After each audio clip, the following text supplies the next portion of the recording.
સબરી 7 વર્ષની હતી. એ 7 વર્ષની સબરી વનવાસી હતી પોતે,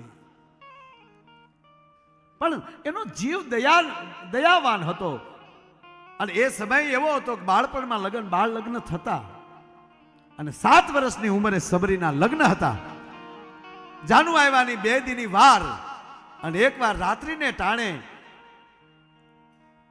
એના નિવાસમાં એ બેઠી છે, અને એમાં એને ઘેટા બકરાનો અવાજ સંભળાણો, રાતે બોલતા હોય એવું. અને કોકને એને પૂછ્યું કે આ શેનો અવાજ છે? આવું તો આપણી પાસે અહીં છે નહીં કાંઈ. તને ખબર નથી કાંઈ શેની? કે તારા લગ્ન છે. કે એ મને ખબર છે.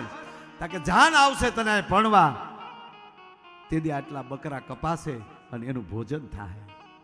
અને સાહેબ હૃદયમાં ઘા લાગી ગયો. હાય હાય હાય, મારા લગ્ન થાય તો એટલા જીવ કપાય, એની કરતા હું હોઉં તો મારા લગ્ન થાય ને, અને હું ભાગી જાઉં, મારા લગ્ન ન થાય તો એટલા જીવ બચી જાય, એવું ધારીને સબરી નીકળી ગઈ હતી. રાત્રિ નીકળી ગઈ અને જતા જતા પંપા સરોવરને પાળે માતંગ ઋષિના આશ્રમે પહોંચે છે. ગુરુજી મને બચાવો. શું થયું બેટા? કે મારી આ પરિસ્થિતિ છે, હવે મારે ફરીવાર ડગલા ભરીને ઘરે જવું નથી. અને આ ભરોસો જોયો એક 7 વર્ષની દીકરીનો. અને તેથી માતંગ ઋષિ એને કીધું, બેટા હામી મારી કુટિયા છે ને, એ કુટિયા તને આપી, ગુરુના શબ્દ ઉપર ભરોસો રાખજે બેટા, તારે ક્યાંય નહીં જવું પડે. સમય થશે ને ત્યારે અખિલ બ્રહ્માંડનો માલિક ખુદ હાલીને તારી કુટિયાએ આવીને તને દર્શન દેશે. જા, તારા ગુરુનું વચન છે. અને 7 વર્ષની હતી, અને સાહેબ માથેલી 63 વર્ષ ગલથોલિયા ખાઈને વયા ગયા, 70 વર્ષની થઈ. પણ પછી તો અજંપા જાપ થઈ ગયેલા. પવનનું ઝોકું આવે અને પાંદડા ખરે, પાંદડા હલે, પાંદડાનો અવાજ આવે તો એ ઝબકીને બેઠી થઈ જાય. કોણ? ભગવાન આવ્યા? કોણ? રામ આવ્યા? અરે વનના પ્રાણીઓ કોઈ હાલીને નીકળે, હાલીને હરણ નીકળે, અથવા તો એવો ખખડાટ થાય તો ઝબકીને દરવાજે આવી જાય. કોણ? રામ આવ્યા. આ રાત દી અજંપા જાપ થયા. હવે કલ્પના કરો કે જેથી જીવતો જાગતો રામ જેથી સબરીની પાસે ઉભા રહી ગયા હશે, તેથી સબરીની હાલત શું થઈ છે ભલા માણસ? અને સબરી ભગવાનને બોર ખવરાવે છે કે સબરી મીઠા તારા બોરજી, સબરી મીઠા લાગ્યા બોરજી.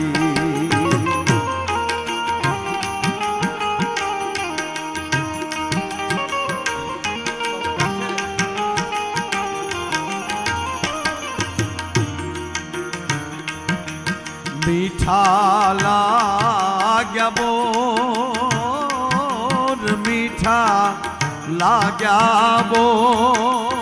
આ સાગરદા આવો મહાજન, તારી ભાવના છે અણમોલ, તારા મીઠા લાગ્યા બોલજી.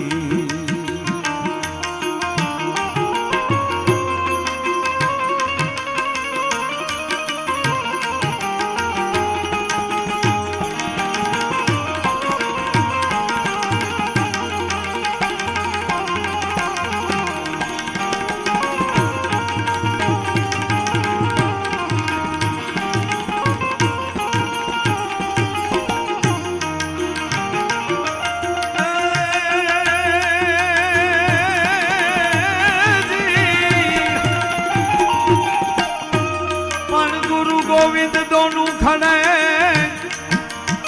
अन में किसको लागू पाए, पण कृपा कृपा आई गुरुदेव की.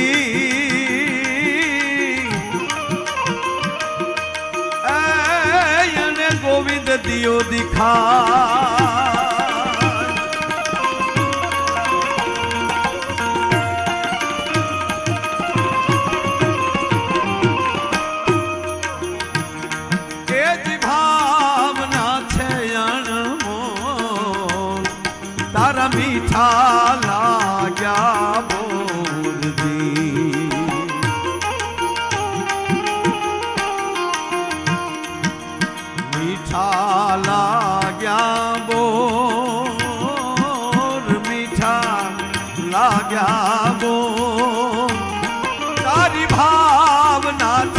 અણમોલ સબરી મીઠા લાગ્યા બોલ આય તારા મીઠા એ સબરી તારા બોર જે મને આજ મીઠા લાગે ને કરી વનમાં જતા એને બોર નહીં ખાતા હોય પણ સબરીની જે ભાવના હતી ને તમે સાંભળી લો કે આપણે અહીંયા ફાર્મ ઉપર અથવા આપણી વાડીએ ઓળા રોટલાનો પ્રોગ્રામ રાખીને આપણા મિત્રો સ્પેશિયલ મુંબઈથી કે અમદાવાદથી કે સુરતથી એ ઓળા રોટલા ખાવા આવે તો એમ લાગે કે એને ભૂખ હશે એને ઓળા રોટલા ન કરીએ કે એમ ધારે તો એ માણસો કરોડપતિ હોય અહીંથી જેને આવડતું હોય ને એને ત્યાં પ્લેનમાં લઈ જઈ શકે કદાચ પણ સાંભળી લ્યો ત્યાં બની શકે પણ અહીંયા આપણે હમ દઈ દઈને ખવડાવીએ છીએ ને ભાવથી કે એટલું દૂધ ન લ્યો તો મારા દીકરાના હમ છે, એટલો રોટલો ન લ્યો તો મારા દીકરાના હમ છે. આ સબરીની ભાવના જોઈ અને પરમાત્મા રાજી થયા. પણ કહેવા ગયો ભગવાન બોર ખાતા હતા. મારે જે મૂળ વાત કરવી છે એ વાત કરું. ભગવાન બોર ખાતા હતા, સબરીની આંખમાં લઈ ડળક ડળક આહુડાની ધાર થાય છે. અને ભગવાન રામ પૂછે છે, સબરી, હા પ્રભુ, તું એટલી બધી ભાવમાં આવી ગઈ, કેમ તારી આંખમાં એટલા બધા આહુડા છે? પ્રભુ માફ કરજો, આપ આવ્યા એનો તો આનંદ હોય, પણ આજ મારી આંખમાં આહુડા છે એનું કારણ એક કે આજ મારા સદગુરુના શબ્દ હાચા પડ્યા, મારો ગુરુના શબ્દો હાચા પડ્યા ને એટલે આજ મારી આંખમાં આહુડા આવ્યા છે. એનો આજ મને મારો ભરોસો પાકો થયો. કહેવાનો અર્થ ક્યારે બોલાઈ જાય ને ક્યારે સાચું થાય વાટ જોવાની તાકાત હોવી જોઈએ. ભલા મને અમુક અમુક તો શું કે અમારી ઉપર આવું થાય તો અમે માતાજીને હાસા માન્ય તારી હાટું આવે. આવા આવા આવા લોકેશો માટે થોડા માતાજી આવે યાર, જેને ભરોસો હોય. એટલે હું ઘણી વાર કહું કે તમારો આપણામાં જે કોઈ એવા ટૂંકમાં જે દોઢા કોઈ સુધર્યા હોય અને ન માનતા હોય તેને કહેજે કે તારામાં તેવડ હોય ને તો ડાયરેક્ટ તું માતાજીને તારે જે કહેવું હોય કહેજે, ભગવાનને ડાયરેક્ટ તું તારે જે કહેવું કહેજે. ભગવાન તારે હામું નહીં જોવે ને માતાજી તારે હામું નહીં જોવે. ઘણા નથી કહેતા મને અજગર બનાવી દે. તને શું કામ અજગર બનાવી? અજગર ઓછા છે તારા બાપ જંગલમાં, તો તને અજગર બનાવી દે? નહીં નહીં, એના માટે ભગવાન ન આવે. પણ એને એક વિનંતી, એવા કોઈ નરાધમ માણસ હોય એને એક વિનંતી કે થાય તો તું ભગવાનને સામું જે લડવું એ લડી લેજે, પણ મહેરબાની કરીને એના ભક્તનો સાળો કરતો નહીં, નહીતરી મારો બાપ વાર નહીં લગાડે. ભલા પ્રહલાદ માટે ભગવાન જન્મ ન લે સાહેબ, એ થાંભલો ફાટીને પ્રગટી જાય. રાવણ માટે કદાચ ભગવાન રામને જન્મ લેવો પડે, ભણવા જવું પડે, સેતુ બાંધીને લંકા પહોંચવું પડે, પણ કહેવાય ગયો હરણાકસ માટે અવતાર ન લેવો પડે. એને ખબર હતી કે હવે અવતાર લઈને આવતા તો મારા પ્રહલાદના કેટલા આહુડા ઓછા થઈ જાય. ભલા માણસ ભગવાન એ તરત દોડીને આવતો હોય, અને એક અહંકારી પાસે ન આવે, અને એક ખોટું ધૂણતા હોય એની પાસે. અમુક અમુક તો જે ધૂણે છે ને એમાં પુરુષ તો ધૂણતા જ હોય. હા માફ કરે કોઈ ધૂળતા તો આપણે કોઈનો વિરોધ નથી કરતા, અને જેને આપણને અનુભૂતિ જ નથી એનો આપણે કંઈક કેવું શું કામ જોઈએ? મને કોઈ દી હરીમાં આવ્યા જ નથી માતાજી મારા, મને ખોટું ખોટી કોઈ દી આમ ન થયું, તો એને હું ટીકા ન કરી શકું. એને પ્રણામ કરું, એને પગે લાગુ. કાંઈક તો હશે એવું તત્વ, કાંઈક અવતરણ થતું હશે. મારો રામ જાણે.